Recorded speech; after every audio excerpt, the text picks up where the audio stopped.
ఈ రోజుల్లో ఆల్ఫా మెన్కి చాలా డిమాండ్ పెరిగిపోయిందిరా అబ్బాయి. ఎందుకంటే ఆల్ఫా మెన్ క్యారెక్టర్ ఉన్న ఎవరు లేరు. ఆల్ఫా మెన్ అంటే ఏంటో అనుకోబాకండి. నీ మీద నువ్వు కాన్సన్ట్రేట్ చేసుకో. ఎవరిని పట్టించుకోవాల్సిన అవసరం లే, ఎవరిని దేకాల్సిన అవసరం లే. మన మీద మనం కాన్సన్ట్రేట్ చేసామంటే ఎవరిని పట్టించుకోకుండా మనం ఏం చేయకపోయినా చాలా బిజీగా ఉండాలి అబ్బాయి. ఎవరికి అందుబాటులో అస్సలే ఉండకూడదు. They call it as ego, I call it as self respect.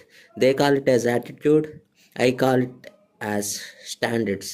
కాబట్టి ఇలా మెయింటైన్ చేస్తే ప్రతిదీ నువ్వు అనుకుని చేరొచ్చురా అబ్బాయి.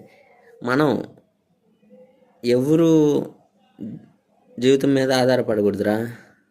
ఎందుకంటే పడం కూడా ఫ్యూచర్లో మనకు అర్థమవుతుంది. ఒకరి మీద ఆధారపడే బతుకు మనకు వద్దురా అబ్బాయి. కాబట్టి చాలామంది వేరే వాళ్ళ మీద ఆధారపడిపోతూ ఉంటారు. వాళ్ళకి ఈజీరా, మనం అలా కాదు కదా. మనం సంపాదించాలి, మనం కష్టపడాలి, అప్పుడే మనకు వస్తుందిరా. క్యారెక్టర్ మెయింటైన్ చేయండి రా అబ్బాయి. అర్థం చేసుకో.